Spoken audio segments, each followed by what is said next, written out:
Hi guys, you're probably wondering where I've been. And basically, I don't know, just got a little busy, got a little lazy, but I've been feeling the urge to come back. And so before I can do that, I need to update you about everything I've read in the last year. It's been a big year. I got really into knitting. I love knitting. It's my other obsession. I kept working at ShopRite. I got promoted and I transferred, and then I transferred again. And then I got another job and I now work at a hotel in Philadelphia, and I moved and I live in my own apartment with me and my dog and my cat, and I loved it. I love it. I'm living like my best life. I turned 25 and I just want to get back into the booktube game. How is booktube doing? Like, is it thriving? I don't really know. Before I can really do that, I need to let you guys know all the books that I've read in the last year. So I was looking back at my channel, and the last time I did a wrap up was last October, and so I'm going to like insanely fast rapid fire through the last like 80 books that I read, because I've read like 60 something books this year. I'm nowhere near hitting my goal. Like, it's not gonna happen, but I can try, and I want to do little videos about it, but I can't until I do this. Let's get started, and hopefully this doesn't take an hour. So the last time I spoke to you, it was actually after October, but the last time I did a wrap up was October, so we're starting with the books in November. The first thing I read in November was Iron Widow by Xiran Zhao, which is like a mecha sci-fi fantasy based on like ancient Chinese history. This book was a banger. 4 stars. Loved it. Can't wait for the sequel. Just got a cover reveal. So excited. So good. So fun. Then I read another mecha sci-fi called Gearbreakers by Zoe Hana Mikuta. I really liked this one. I thought I didn't like it as much as Iron Widow, I don't think, but I also gave it 4 stars, so I'm gonna read the sequel. Don't know when. It already came out. Haven't read it yet. I'm really bad at sequels. Then I read Squad by Maggie Tokuda-Hall. This is a like girl gang werewolf graphic novel about like kind of rape culture, kind of. I liked it. I thought it was fun and Halloween-y. Would recommend if you're interested. But then I read The Dead in the Dark by Courtney Gould, and this shit rocked me. I sobbed. I think I gave it 4 stars, but honestly, in my heart, it's a 5-star. It does have some issues, like with pacing, I think, but I loved this book. Sobbing, tears. It hit me right where I live. The themes destroyed me, and that's okay. That's fine. That's what we're looking for, you know. Then I read How to Catch a Wild Viscount by Tessa. This was like a Halloween-y novella, historical romance novella. I liked it. It was fun. I gave it 3 stars. Not like anything crazy, but like not bad. Then I read Payback's a Witch by Lana Harper, which is like a sapphic contemporary fantasy romance about a witch coming back to town for like a competition. I give it 4 stars. I really liked it. I do think that the weaker part of this book is the romance. I don't know if it's very successful as a romance, but I really liked the main character. I thought she was very successful in terms of her character development and being more of like a chick lit women's fiction kind of vibe. I liked it. I would read the sequel. I thought it was pretty good. Then I read Remote Control by Nnedi Okorafor. I truly think I'm just like not smart enough. I did not understand what was happening, or the subtleties and the subtext. I think I needed to have like a discussion group. I don't think it was the problem with the story. I think it was me. I didn't rate it. And then I read A Lesson in Vengeance by Victoria Lee. This was a big disappointment, guys. I had been so looking forward to this book, like from the first time I saw her tweet about it like years ago, and I didn't like it like at all. I gave it 2 stars. Tragic. So that sucks. And then I read Undercover Duke by Sabrina Jeffries. This book was fine. It's a historical romance. It's fine. I read the other 3 books in the series. This is the 4th one. And it's just like, they're fine. I think it's weird that they all marry like the relatives of their siblings' significant others. Like, that's weird, but like, whatever. Then I read Act Your Age, Eve Brown, which there is a vlog of me reading from last year. 5 stars. This shit was great. Like, it was so good. It was perfect. Then I read The Man Who Died Twice, which is the 2nd book in the Thursday Murder Club series. I really liked it. I didn't like it as much as the first Thursday Murder Club, but it was very good. It was very charming. I gave it 4 stars. I can't help it. I literally started reading the 3rd book recently, and within 2 minutes, I was just like uncontrollably smiling listening to the audiobook. Like I just love it. I just love it. It's my perfect cozy. I love. Then I read The Death of Jane Lawrence. Not 4 stars, very good. 2 stars, pretty bad. It was too. This is the second time I read a book by Caitlin Starling, and I didn't like it. The first time was The Luminous Dead. And it's like, both times I think the ideas are really cool. And I just don't like the books. But then I read The Love Hypothesis, which I fucking adored. I'm obsessed. I like reread like the second half of that book earlier this year. It's so fucking good.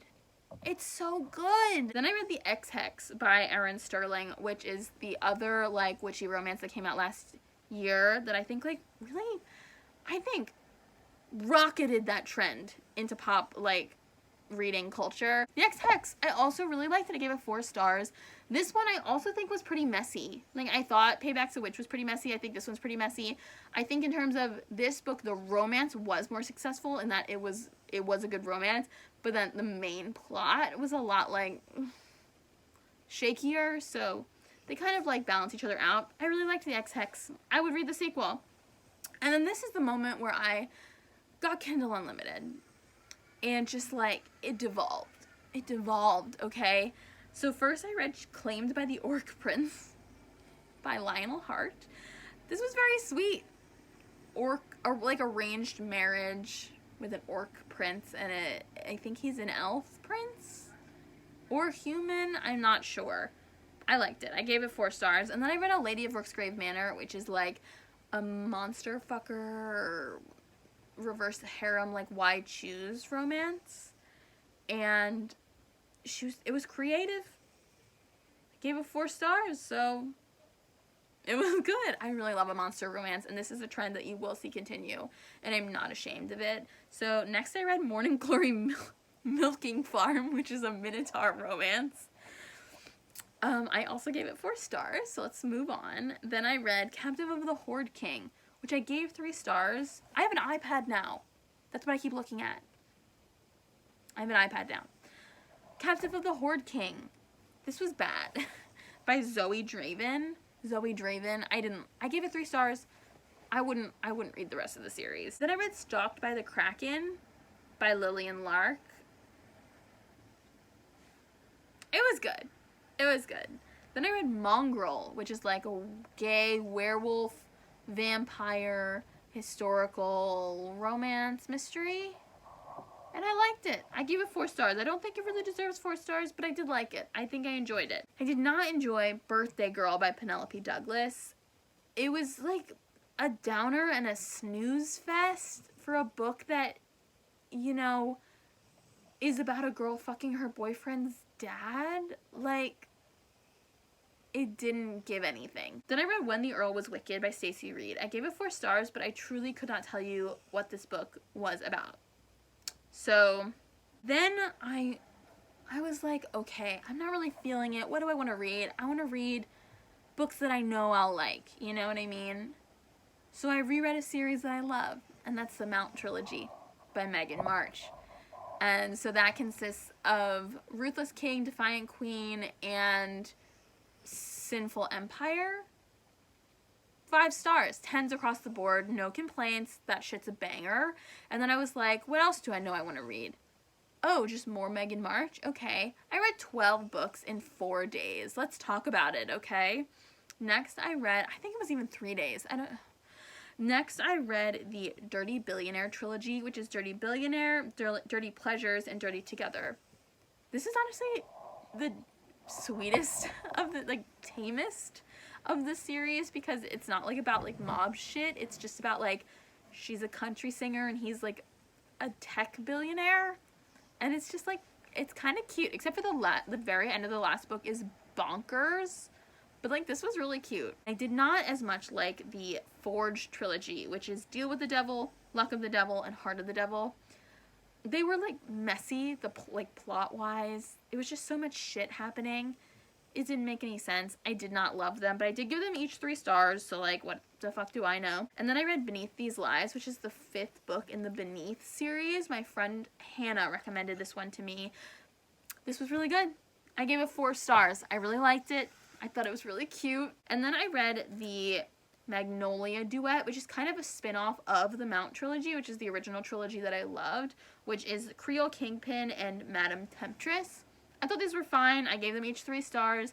I think looking back I have some criticisms, but like, they're fine. They were enjoyable. Oh no, I'm getting a call! Then I listened to the audiobook of Cultish, The Language of Fanaticism by Amanda Morell. This was interesting. I really liked it, and I liked that it talked about the languages not just of like religious cults like Scientology, but also like social cults like MLMs and like work like Peloton. You know what I mean? And then I read The Lightning Thief, obviously the first Percy Jackson book.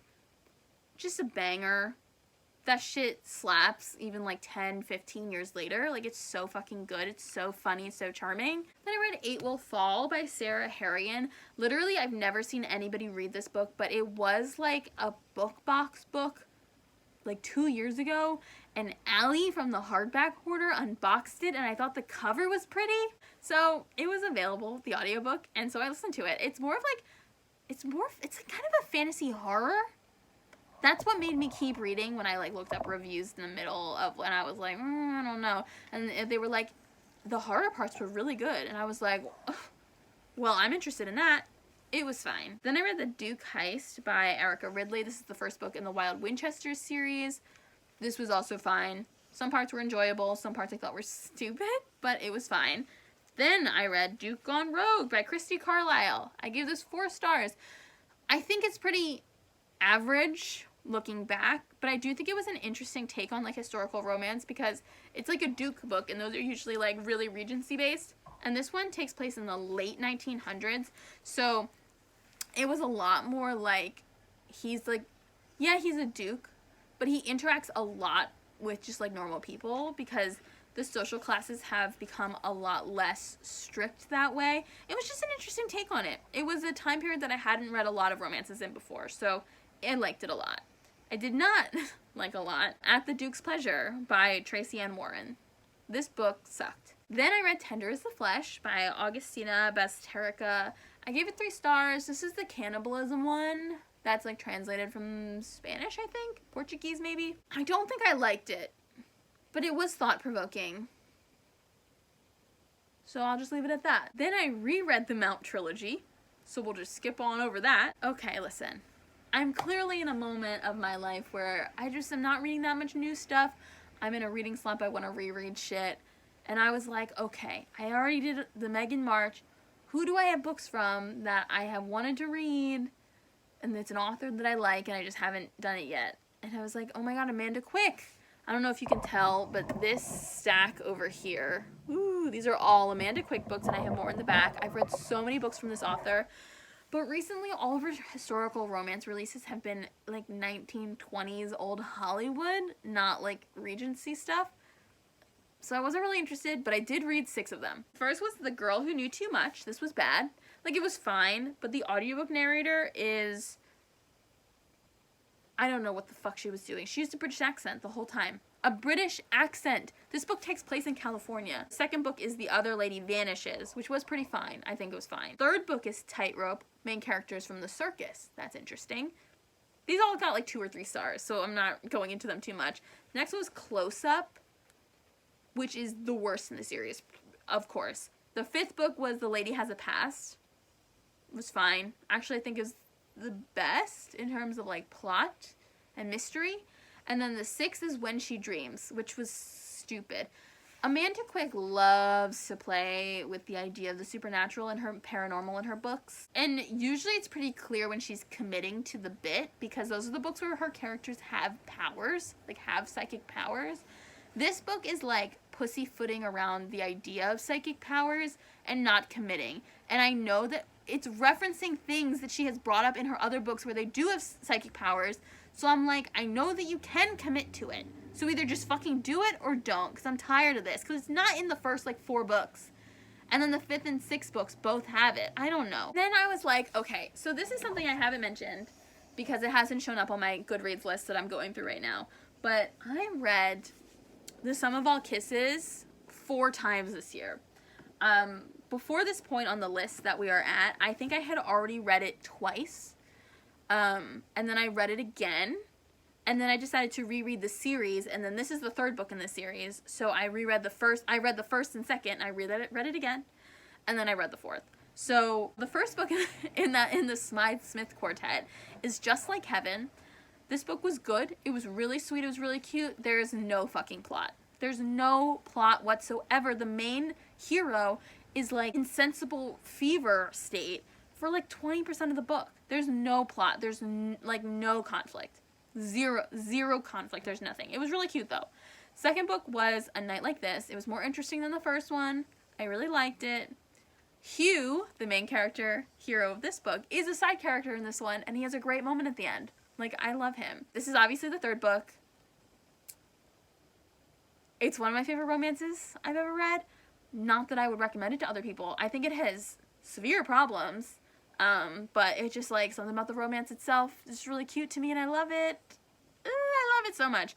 And then I read Secrets of Sir Richard Kenworthy. So this one I think was the most interesting in terms of like the actual plot and conflict. I found the most like compelling, but it was a little frustrating because you don't actually find out his secret until like more than halfway through. Like he doesn't think about it in his thoughts so that you, the reader, will not find out about it. And I thought that was kind of annoying, but like I get why it happened. I liked it. I gave it 4 stars. I think it's my 2nd favorite in the series, so I'm not going to complain too much. And then I read a 5-star book, A Lady for a Duke by Alexis Hall. This shit was so good. Oh my god. Like, one of the most thoughtful, tender, loving, careful, interesting, heartfelt romances I have read in so long. So good. 5 stars. Then I read Rabbits by Terry Miles. This is like a sci-fi. There's like a game in real life, but the players are dying and like is the game breaking.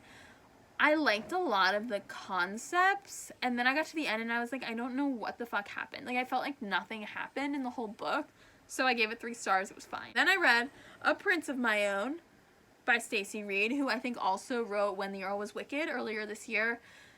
This was cute. I gave it, oh my god, no. Every time I think of this book, I'm like, oh, it was pretty cute. I gave it 2 stars. I said the characters are cute and good communicators, but the writing was flowery and overdone to the point where it was distracting from the story. Okay, that's a good thing that I wouldn't have remembered. So, interesting. Then I read The Beast of Beswick by Emily Howard. I really liked it. Then I read Legends and Lattes by Travis Baldree, which of course everyone and their mother has, you know, cozy fantasy. I love cozy fantasy, and I actually I swear to God, I can't find it, but I tweeted about cozy fantasy like 3.5 years ago because I read, what was it? The Raven Tower, which is like kind of like a fantasy murder mystery, but it's like, it ends up being kind of higher stakes, but a lot of it is just kind of like cozy fantasy storytelling. And I wanted like low stakes fantasy plots, like just like a regular plot but set in a fantasy world, and that's what this is. It's so good. It's so sweet. I read it in a day. It was delightful. And then I read The Roommate Risk by Talia Hibbert. 4 stars. I really like Friends to Lovers. I've said it. I like Friends to Lovers better than I like Enemies to Lovers, but I will say Friends to Lovers, straight Friends to Lovers, will never hit as hard as gay Friends to Lovers. Like, it's just not as good, and we all know and understand this and accept this. This was, I think, my favorite straight Friends to Lovers that I've ever read. That was really good, compelling. The sex scenes were sexy. Yeah, it was pretty good. Then I read a double hitter from Kimberly Lemming, That Time I Got Drunk and Saved a Demon, and also That Time I Got Drunk and Yeeted a Love Potion at a Werewolf. These were really cute, very funny, sexy fantasy romances that were like set in a high fantasy, like classic high fantasy setting. I really enjoyed these. I thought they were so good, so interesting. 4 stars to both of them. Then I read Shady Hollow by Juno Black. This is like a cozy mystery, but with woodland creatures, kind of like a Wes Anderson vibe. I don't know, I just kind of get that energy, but it was like a lot darker than I expected. It's like, yeah, we're woodland creatures, but some of us are alcoholics, which is like, okay. I thought it was good. I gave it 3 stars. I think I would read more in the series. I was interested. I was just a little thrown off by the tone, but I think that now I know what the tone is going to be, I can get, like, into it more, you know what I mean? Then I read The Company of Fiends, which is the second book in the Lady of Rooksgrave Manor, like, Why Choose Romance Monster Fucker series. This is the longest. I didn't know how long this book was when I picked it up. I think the first book in this series was, like, 300 pages. This companion is 548 pages. I haven't read a book over, like, 500 pages in, like, 2 years. And I didn't know. I was like halfway through and I was like, why does this book feel so long? Because it is. But honestly, kudos to, what's her name? Catherine Moon, the author. Because she keeps coming up with more and creative ways of just like having monster sex. And I keep going like, what more can there be? And she's like, a lot. All this. And I'm like, damn, I guess so. Sure. Then I read Titan by Gillian Graves, which is a gargoyle romance. I gave it 4.5 stars. I really liked this. I don't know what it was about it. I think if I read it again, I'd be like, yeah, this is fine. Like, it's pretty generic monster romance, like controlling, like almost like a sugar daddy trope. But I really liked it. I thought it was cute. So I gave it 4 stars. And then I read The Dragon's Bride by Katie Roberts. This is, I've read a bunch by Katie Roberts. I read her, it used to be called the Thalanian Dynasty series, but now it is not called that because I think that might be kind of a spoiler for the... Anyway, it's a trio polyamorous relationship. I read those. I really liked those. I read all 3 of them. And then I read first Dark Olympus book, Neon Gods. Didn't like it at all. I think I just don't care about Persephone and Hades. I think I don't really care about Greek gods outside of Percy Jackson. But I think The Dragon's Bride is my second favorite after the Thalanian Dynasty series. It was pretty cute. I gave it 3.5 stars. It was very sweet, tender, dragon. Good times. Not good times was Muscles and Monsters by Ashley Bennett. Ooh. This is such a cute cover. It has such a cute premise, like, but terrible execution. Like, the characters, ugh, the sex, ugh, the romance, ugh, the humor, ugh, the dialogue, ugh. It was all bad. All of it was bad. So, 2 stars. Then I read How to Get a Girlfriend When You're a Terrifying Monster, which is kind of like an eldritch being and a witch from Earth. Kind of like having a little situation. I will say for this one, I thought it was really cute.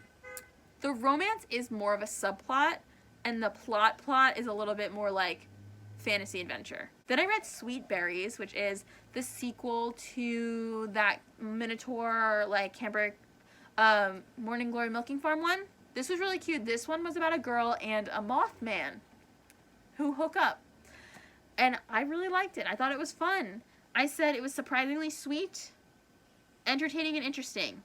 Although I did have multiple, like, visceral horror responses of the descriptions of him, the Mothman, speaking and saying things. And then also it would say that his tongue unraveled from his mouth. And it was like, what's it called? Prehensile, where you could, like, control things independently, like an elephant's trunk. But it's like his prehensile tongue unrolls from his mouth while he is talking and doing things. And I would be reading it and I'd be like, "Aw," and then something like that would happen and I'd be like, it was, oh my god, scary. And then I read Mooncakes, which is by Suzanne Walker, which is 5 stars, an adorable graphic novel about a witch and her werewolf friend who's kind of being sought after by a cult for a bad ritual, and their cozy little love story, and it's so gay, and it's so wonderful, and it's so sweet, and it's so seasonal, and I loved it so much, and I do want to buy a copy, so that's on my list. And then I read Chained to the Grave, just because it was on Kindle Unlimited. This, I thought it was a graphic novel, but it was actually a comic, and I really liked the colors. Don't know what the fuck happened in this, so 2 stars. Then I read Genderqueer, a memoir by Maya Kobabe. I did not rate this. Clearly it was very personal to the author.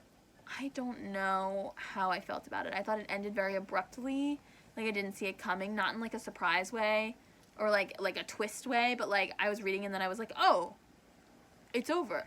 I think it's really important in terms of the conversation it's starting and like introducing the ideas of gender not being these strict boxes we have to be in, like to people who haven't considered that before. But yeah, I don't know. No rating. Then I read Mistletoe, which is kind of like a side novella to those like That Time I Got Drunk and Save the Demon series ones. It was cute. Kind of like a Christmas one, so like whatever. Then I read Then I read Not My Type, which is the first book in the all access, like accessible like disability romance series by Evie Mitchell. I was so excited when I saw this cover because it's so cute. But then Mina from Mina Reads really didn't like this book, and I was like, oh no, because she has good taste. She has good taste. But I really liked this. Like I was having such a good time. I really didn't notice some of the issues that she had mentioned in her review of it. So, like, I don't know, that's good. I guess it's a good thing that books are published and different people can read them and enjoy them, you know? I thought this was so sweet. I do think my only complaint is that for a book where the whole premise is that she runs, like, a podcast and wants to learn about accessible bondage, and he's, like, a bondage instructor, I don't think there was enough bondage in this book. Like, that's my biggest complaint. Then I read the sequel right away. It's called Love Flushed, and I liked this one even more. It was so cute. I don't know what it was. It ended a little abruptly, but I really liked it. I gave them both 4 stars. And then I read The Paris Apartment by Lucy Foley. I did not read the guest list, but I have in the past read her first book, The Hunting Party. My friend Tatiana had read the guest list, and when we talked about the books together, we were like, oh, they're like all the same tropes. So we decided to read The Paris Apartment and talk about it like together. We did a little buddy read, and I think I was going to give it 3 stars, but then as we were talking, I just kept mentioning more and more problems that I had with it, so I bumped it down to 2. I think it was fine. The book was fine. I would have to really be convinced to read another Lucy Foley book because I felt so mediocrely about both of the ones that I've read from her. Also, what are you doing? Then I read Bulky by Jessa Kane. I have read Jessa Kane little, like, they're basically they're not even novellas, like erotic short stories before. And I have liked some of them, and I've disliked others. This one I disliked. I hated it. It was bulky, 1 star. This one was creepy. It was creepy. It wasn't good. And then I read Pretty Little Liars by Sarah Shepard. So one thing that happened this year is I became obsessed with Mike's Mike, the YouTuber, and specifically his 6-hour-long series where he recaps Pretty Little Liars. I have never watched Pretty Little Liars. I've never watched it. But I have watched his 6-hour series like upwards of 10 times. Actually. Not an exaggeration, actually. So I was like, wouldn't it be fun if I read the series? This book was not good. I gave it 3 stars. The writing is just like, what the fuck? And, oh my god, they did a re-release of this first book, and that was the copy that I read, was like the newest edition of it, and they updated the references. So this book was published in 2006, and they're like, oh my god, guys, I have a Billie Eilish poster. Look at this TikTok I just found. Like, they're like making modern references, but the cool kids are still wearing like popped polo collars. It's very bizarre. Very bizarre. I don't know. But then I read The Wolf at the Door by Charlie Adhara. 5 fucking stars. I loved this book. It's kind of like Criminal Minds meets Teen Wolf. It's an FBI werewolf romance, like gay romance. So good. I loved this first book. I definitely think it's an urban fantasy series. I think there's 5 books. I bought the rest of them. I think there's 5 books, maybe 7. And I believe it's like the main same characters in all of the books. So this first book I think was developing like the groundwork for the relationship, but focusing more on the mystery. And I'm just like, I loved it. I loved it. Then I read I'm Glad My Mom Died by Jeanette McCurdy. And I liked this book. I don't want to say like, oh my god, it was so fun, it was so good, I liked it, because it was clearly a very difficult topic for her to talk about, and she had put a lot of thought into the telling of her very harrowing story, but I thought it was well done. I thought it was interesting and engaging, and like the way it was written, and she did a good job telling it. I listened to the audiobook, so that was also very interesting, listening to her tell the story herself. I would recommend this book, just like every other bitch on this planet. I gave it 4 stars. It was very good. And then, last but not least, the most recent book I read, which was over a month ago, was The Witch King by H.E. Edgmond. So, I gave this book, I think, 2.5 stars. I was like, at any point of that book, I could have put it down and stopped reading and, like, been totally fine. You know what I mean? Like, but I was, like, moderately interested enough to keep going. But the last, like, 45 minutes of that audiobook felt like it lasted 15 hours. Oh, my fucking God. There was also, like, hold on. There was also, like, no subtlety in terms of the themes. And I know it's YA, so the expectations for that are different. But, like, I read, like, romance novels. They're not subtle, so, like, that shouldn't be a problem for me, you know? I do think it's important. The main character is a trans man, and he's gay, and, like, there's all these important conversations, but I just don't know if the conversations, like, went any deeper than mentioning that they are there, you know what I mean? And there we have it! Like, 80 books. I don't know how many books that was, and I'm not gonna count. But I'm so excited to, like, get started again. I'm just, like, excited to be back. I hope you guys are excited. I hope you missed me. I'm so exciting and lovely to be around, but I had a lot of fun. I can't wait to read, tell you about stuff, maybe show you some of the stuff I'm knitting in that box over there, if you're interested. And I live in Philly now, so there's a lot of fun places for me to go. Lots of bookstores, lots of things to do, and yeah, I can't wait. I hope you guys enjoyed the video, and I will see you next time, hopefully soon, less than a year. Bye.